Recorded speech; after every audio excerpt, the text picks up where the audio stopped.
ابتدا ہے رب جلیل کے بابرکت نام سے جو دلوں کے بھید خوب جانتا ہے۔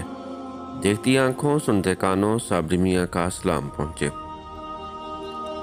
کہتے ہیں کہ ایک بڑی سی مرغی نے ایک بڑے سے ٹوکرے میں بہت سی گھاس پھوس اکٹھا کی اور نرم سی گھاس پر بیٹھ کر بہت سے سفید سفید انڈے دیے۔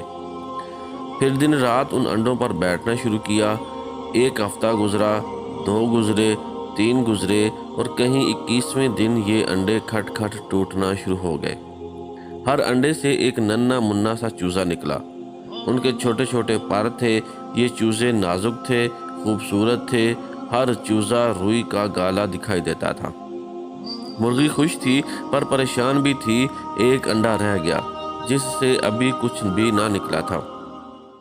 بیچاری ماں اسے بھی اپنے پروں سے گرمی پہنچا رہی تھی اور پھر ایک دن اس میں سے بھی ایک ایسا ہی بچہ نکلا، ایک ننھا منا سا چوزا، پر اس چوزے کی ایک ہی ٹانگ تھی، ایک ہی آنکھ تھی۔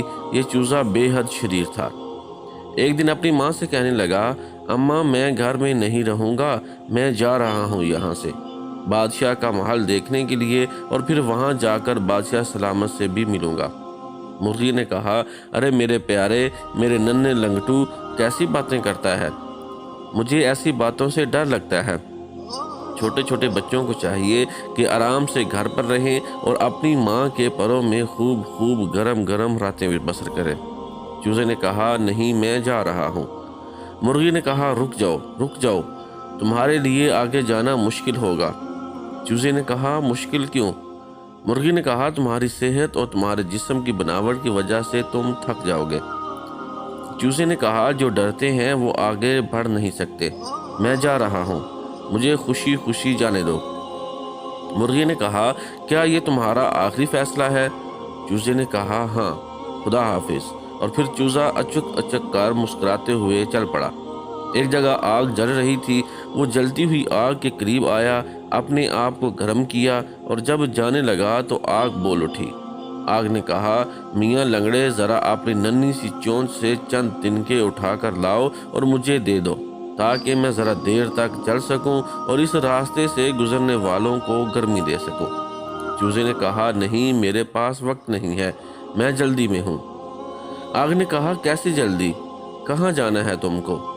چوزے نے کہا، بادشاہ سلامت کے پاس۔ آگ نے کہا، تم ہوش میں تو ہو نا؟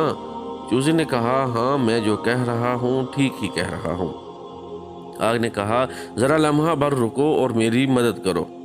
چوزے نے کہا، نہیں، میں کسی کی مدد نہیں کرتا۔ کچھ اور آگے چڑھ کر چوزے کو ایک چھوٹا سا چشمہ دکھائی دیا۔ اسے پیاس لگی تھی۔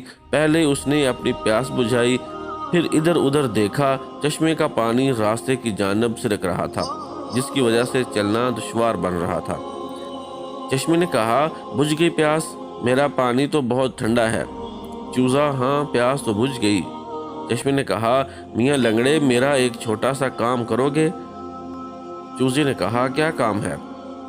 چشمے نے کہا، دیکھو، میرے راستے میں 2-4 کنکر پڑے ہیں جن کی وجہ سے پانی سڑک کی طرف جا رہا ہے۔ ان کنکروں کو اپنی چونچ سے ہٹا دو تاکہ میں آرام سے بہہ سکوں۔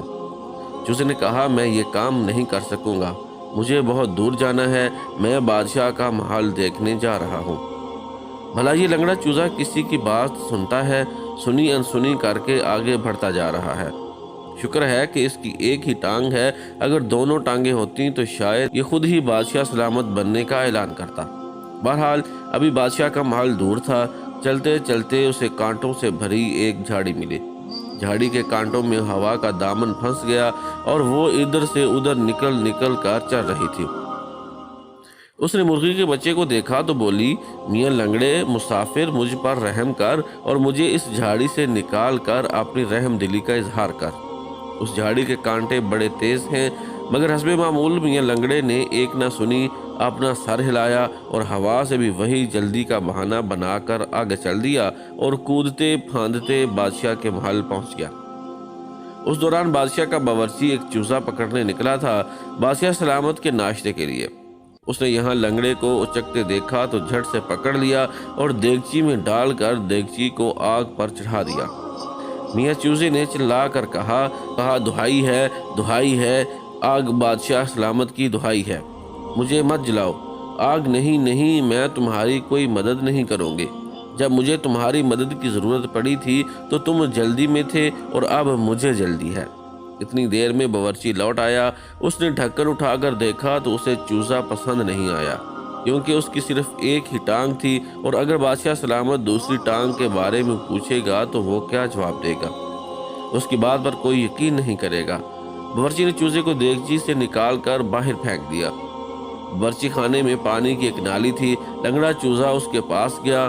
چوزے میاں، پانی سے تمہیں بادلوں کی قسم، ذرا مجھے ٹھنڈا کرو، میں بالکل جل گیا ہوں۔ چشمے نے کہا، لنگڑے، جب مجھے تمہاری ضرورت تھی تو تم جلدی میں تھے اور میری کوئی مدد نہیں کی، حالانکہ اس وقت بھی میں نے تمہاری پیاس بجھائی تھی۔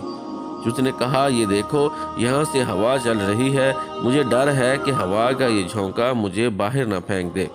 اے ہوا، میری مدد کر، مجھ پر رحم کھا، میں اس شہر میں اجنبی ہوں، میرا یہاں کوئی نہیں۔ ہوا، یاد ہے نا جب میں نے تم سے مدد کے لیے التجا کی تھی، اور اب مجھ سے مدد چاہتے ہو؟ اپنے آپ کو عقل مند سمجھتے ہو اور مجھے بے وقوف، اور پھر ابھی تو تم کو بادشاہ سلامت سے بھی ملنا ہے۔ چوزا، نہیں، میں اب کسی سے نہیں ملنا چاہتا، مل کر مجھے کیا ملے گا؟ ہوا نے کہا، اور میرے پاس بھی وقت نہیں، میں جا رہی ہوں۔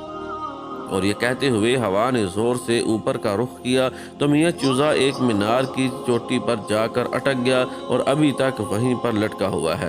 اور اب مرغی کا کوئی اور بچہ اگر اس کے پروں سے نکل کر ادھر ادھر چلا جاتا ہے تو وہ دکھیاری مرغی ٹھنڈی سانس بھرتی ہے اور ان سب کو لنگڑے بھائی کی کہانی سناتی ہے، اس کی خود غرضی کی کہانی، دوسروں کی مدد نہ کرنے کی داستان۔ کسی نے سچ کہا ہے، کر بھلا تو ہو بھلا۔ تم دوسروں کا بھلا چاہو، دوسرے خود ہی تمہارا بھلا چاہیں گے۔